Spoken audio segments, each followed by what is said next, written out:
السلام علیکم ورحمۃ اللہ وبرکاتہ۔ ماشاءاللہ رمضان مبارک اپنی برکتوں رحمتوں کے ساتھ بڑی تیزی کے ساتھ گزر رہا ہے، تو امید ہے کہ ماشاءاللہ مسلمان بڑے ذوق و شوق سے روزہ رکھ رہے ہوں گے۔ حضور صلی اللہ علیہ وآلہ وسلم نے ارشاد فرمایا کہ روزہ ڈھال ہے،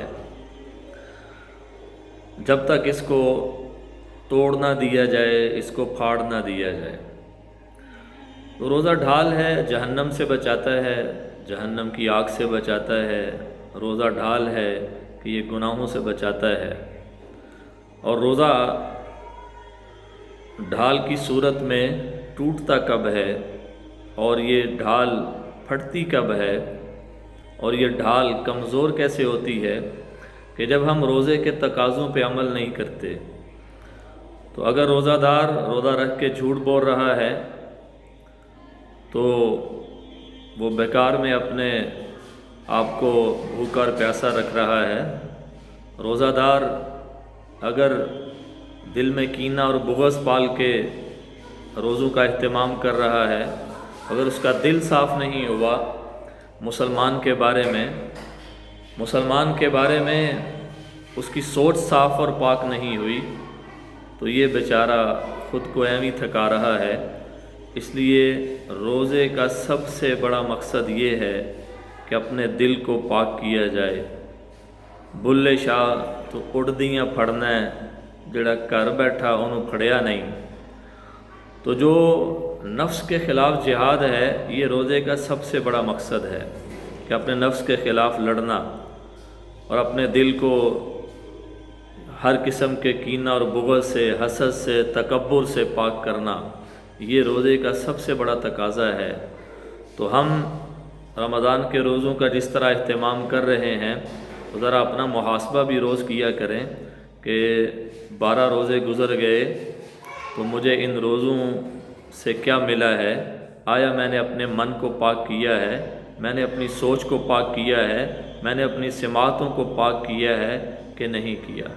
تو آج جب ہم گرد و پیش کے حالات دیکھتے ہیں تو ظالم ظلم سے رک نہیں رہا، جھوٹ بولنے والا جھوٹ سے نہیں رک رہا، حرام کھانے والا حرام سے نہیں رک رہا، اور ذخیرہ اندوزی کرنے والا ذخیرہ اندوزی سے نہیں رک رہا، اور دوسرے کے حق پہ ڈاکہ ڈالنے والا دوسرے کے حق کو ادا نہیں کر رہا۔ اور یہ وہ خرابیاں ہیں جو ہمارے معاشرے کو تباہی کی طرف لے جا چکی ہیں۔ اس لیے اس رمضان میں ہم اپنا محاسبہ کریں، کیا میرا دل پاک ہوا ہے، کیا میری نظر پاک ہوئی ہے، کیا میرے کانوں کی سماعتیں پاک ہوئی ہیں کہ نہیں ہوئی، کیا میری زبان کو پاکیزگی ملی ہے کہ نہیں ملی۔ تو اگر یہ چیزیں حاصل ہیں تو اس کے اوپر پھر الحمدللہ بولیں، اور اگر یہ کیفیات حاصل نہیں ہیں تو پھر غور کریں، فکر کریں، اور یہ لمحہ فکریہ ہے کہ میں اپنے آپ کو اس رمضان میں بھی بدل نہ سکا، نہ اپنے دل کی دنیا بدل سکا، نہ میں نے اپنی نظر کو بدلا، نہ میں نے اپنی سماعت کو بدلا، نہ میں نے اپنے تکلم کو بدلا، اپنے کلام کو بدلا۔ تو یہ ہمارے لیے لمحہ فکریہ ہے۔ تو رمضان تربیت کا ایک بہترین مہینہ ہوتا ہے۔ تو آئیے سوچئے، دیکھیے کہ میں نے اپنی تربیت کہاں تک کی ہے اور میں اس میں کہاں تک کامیاب ہوا ہوں۔ اپنے من میں ڈوب کر پاجا سراغ زندگی، تو اگر میرا نہیں بنتا نہ بن، اپنا تو بن۔ تو میں ہر دن اپنا محاسبہ کروں، حاسبو قبل ان تحاسبو، ہاں جی، کہ محاسبہ کرو اپنا اس سے پہلے کہ تمہارا حساب لیا جائے۔ تو میں خود اپنا محاسبہ کروں، اور یہ روزانہ کی بنیاد پہ مجھے سوچنا چاہیے کہ میں کس راستے پہ چل رہا ہوں اور میں کہاں جا رہا ہوں، میری منزل کیا ہے۔ اللہ تعالی ہمیں روزوں کے جو صحیح تقاضے ہیں ان کو پورا کرنے کی توفیق عطا فرمائے۔